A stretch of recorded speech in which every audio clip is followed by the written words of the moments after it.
और अब इसी कड़ी में हमारे साथ हैं राजेश्वर पाटीदार जी, जो डायरेक्टर हैं सांदीपनी एकेडमी के।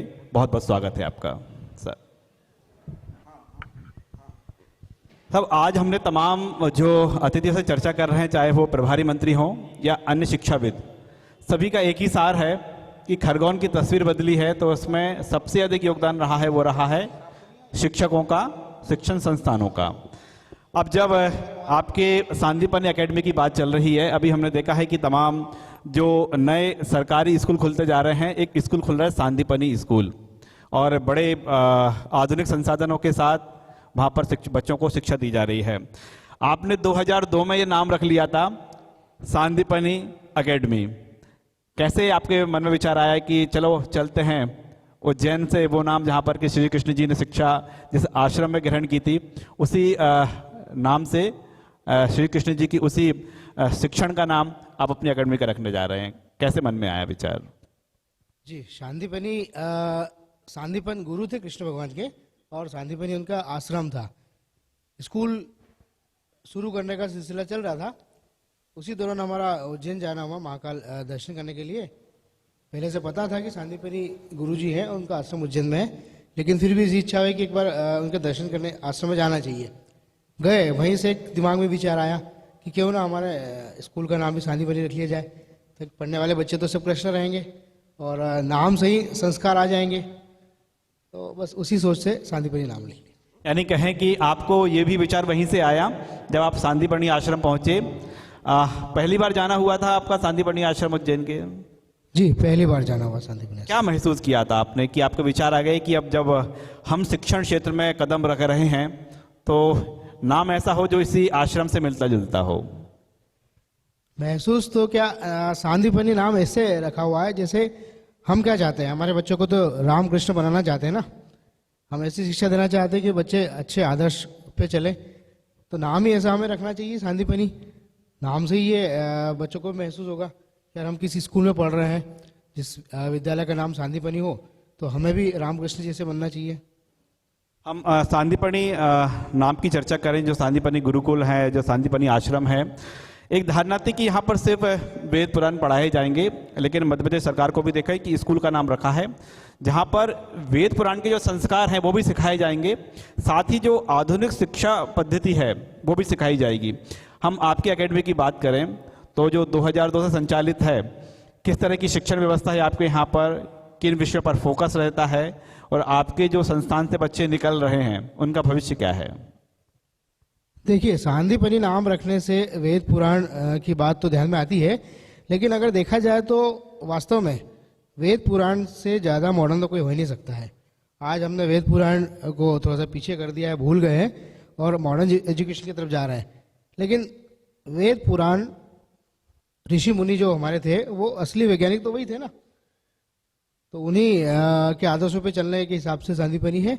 और मॉडर्न शिक्षा जो है सांदीपनी में, मॉडर्न शिक्षा में हम बच्चों को ऐसे तैयार कर रहे हैं कि बच्चा चाहे इंडिया में कहीं पर जॉब करने के लिए जाए या अपना बिजनेस करे, या विदेश में भी कहीं पर जाए जॉब करने के लिए, बिजनेस करने के लिए, तो अपने आप को वो अच्छे से स्थापित कर सके। दूसरी बात आती है स्कूलों में मॉडर्न एजुकेशन व्यवस्था की, तो उसमें हमारे स्कूल में बहुत सारी फैसिलिटीज़ है। जैसे हर क्लासरूम में LED पैनल लगी हुई है, बहुत सारे एजुकेशनल सॉफ्टवेयर आते हैं, ऑडियो विजुअल सॉफ्टवेयर आते हैं। बच्चा अगर बुक से पढ़ाई कर रहा है तो वही उसको वीडियो के माध्यम से भी पढ़ाई होती है। ऐसे बहुत सारे और भी चीज़ें हैं जिससे बच्चों से हम चर्चा कर रहे थे, तो चर्चा में सामने आए कि कई नवाचार आपके एकेडमी में दिए हैं। शिक्षण पद्धति की जो किस तरह की तकनीक किस तरह की है आपकी, और जो आप संस्कार की बात कर रहे हैं, बच्चे शिक्षा तो सीखें लेकिन संस्कार भी सीखें, संस्कार जो उनको माता पिता ने दी हैं वो बरकरार रहें। तो उसके लिए आप क्या कोई टिप्स अपनाते हैं, क्या कोई अलग से क्लास लेते हैं, क्या करते हैं? देखिए, संस्कारों की बात आती है तो ऐसे कोई विशेष टिप्स अपनाने की जरूरत नहीं पड़ती है। हमारे मन में होना चाहिए कि संस्कार अच्छे से देना है। हमारे जो बच्चे हैं, संस्कार अनुशासन कोई एक दिन में आने वाली चीज़ नहीं है, उसके लिए लगातार हमें प्रयास करना पड़ेंगे। हमारे स्कूल में जो हमारे एनुअल फंक्शन होते हैं उसमें भारतीय संस्कृति से रिलेटेड सारे कार्यक्रम होते हैं। स्कूल में जितने भी महापुरुषों के जन्म दिवस या पुण्यतिथि होती है वो सब कुछ मनाए जाते हैं। उसके अलावा जैसे योग है, ध्यान है, इन सब चीज़ों के ऊपर भी काम किया जाता है। ये सारी चीज़ें संस्कारों वाली चीज़ें हैं, तो ये होता रहता है हमारे स्कूल में। हम 2000 के दौर की जब चर्चा करते हैं तो पूरा ट्राइबल एरिया था ये पूरा निमाड़, और ऐसा माना जाता था कि थोड़ी सी शिक्षा ग्रहण कर ली तो यहाँ से बाहर चले जाएं, नज़दीकी शहर इंदौर चले जाएं, वहाँ पर अपना करियर बनाएं।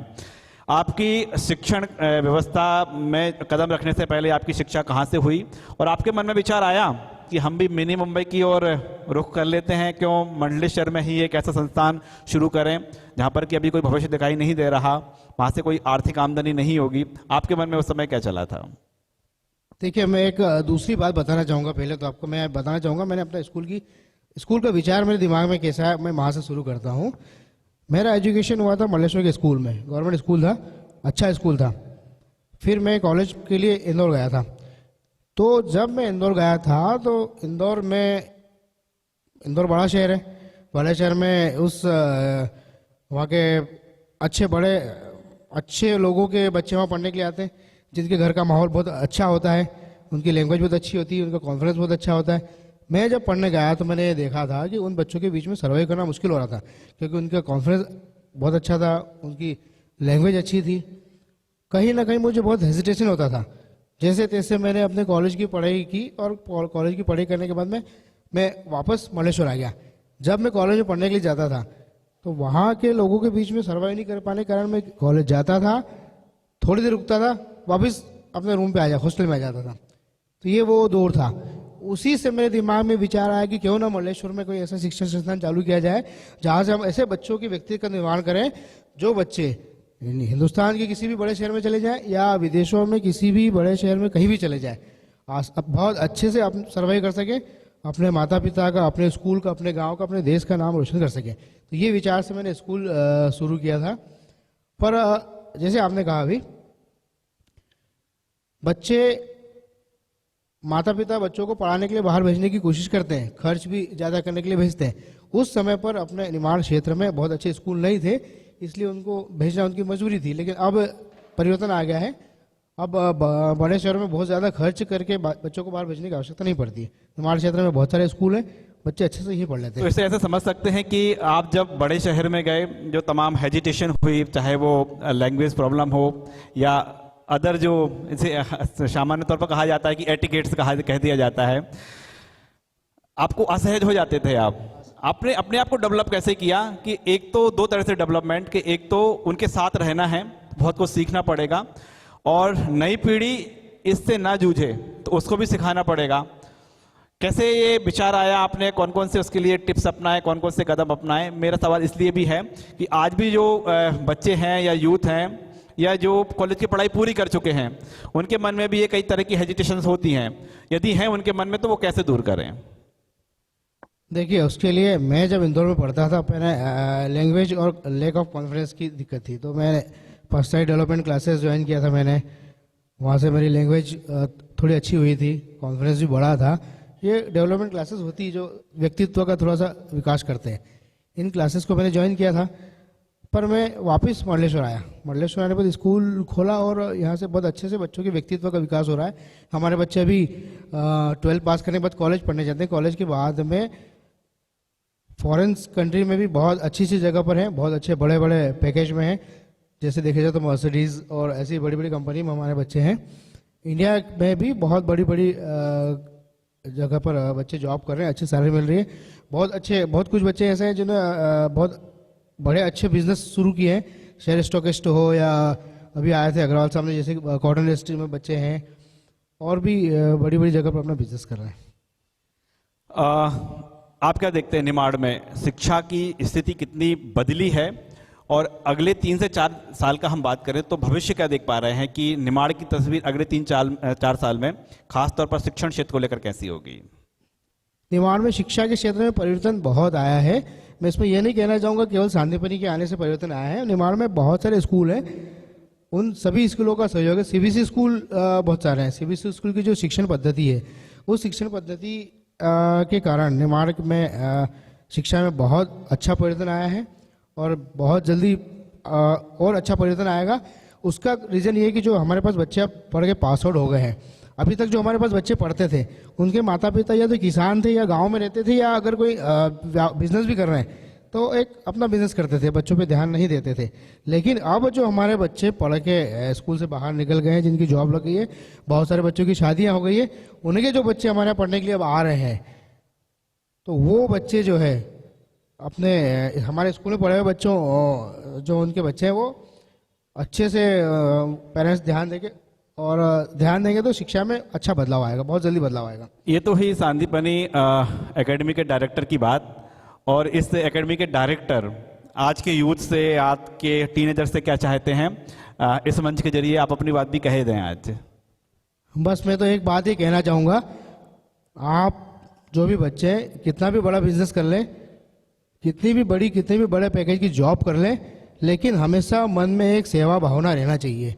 जैसे एग्जाम्पल, अगर कोई डॉक्टर बन जाता है तो डॉक्टर बन के पैसा तो बहुत कमाएगा, लेकिन क्या उनके मन में सेवा की भावना है क्या? एक इंजीनियर बनेगा, वो बहुत अच्छा पैकेज मिलेगा, बहुत अच्छी सैलरी मिलेगी, लेकिन क्या सेवा भावना मन में है क्या?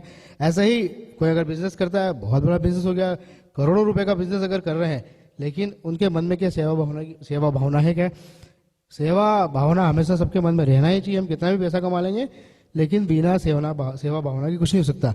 दूसरा, एक जैसे मैं आरएसएस में भी काम कर रहा हूँ, आरएसएस में पंच परिवर्तन का एक विषय अभी चल रहा है। 5 बिंदु पे संघ में बात की जाती है। पहला सामाजिक समरसता, दूसरा कुटुंब प्रबोधन, तीसरा है स्व का बोध, चौथा है नागरिक अनुशासन और 5वां पर्यावरण। सभी से मेरा ये कहना है, इन 5 बिंदुओं के ऊपर भी हमेशा ध्यान देना चाहिए, जिसमें नागरिक अनुशासन, पढ़ जाते हैं, पैसा बहुत कमा लेते हैं, बड़ी अच्छी महंगी गाड़ी खरीद लेते हैं, बड़ा अच्छा बंगला बना लेते हैं, लेकिन नागरिक अनुशासन के बिना कोई नहीं होता। हम अगर पढ़े हुए हैं तो हमारे अंदर अनुशासन होना चाहिए। आपसे काफ़ी लंबी चर्चा हुई और हम सार की बात करें तो सार यही निकला है कि जिस तरह से आपकी एकेडमी का नाम है सांदीपनी एकेडमी, जिसके डायरेक्टर हैं राजेश्वर पाटीदार जी, और वो अपने शिक्षण संस्थान में जो शिक्षा दे रहे हैं उसमें आधुनिक शिक्षा तो है ही, लेकिन जो सांदीपनी आश्रम के संस्कार हैं, जो श्री कृष्ण जी शिक्षा दे गए हैं, तो जाहिर तौर पर है आप उनका भी जिक्र कर रहे हैं और बच्चों को कहीं ना कहीं ये बताने का प्रयास कर रहे हैं कि आप अच्छी शिक्षा ग्रहण करें, लेकिन अपने मूल संस्कार हैं उनको बिल्कुल ना भूलें, और साथ ही बच्चों का में ये संस्कार जीवित रहें, उसके लिए भी लगातार प्रयास कर रहे हैं। हमसे चर्चा करने के लिए बहुत बहुत शुक्रिया।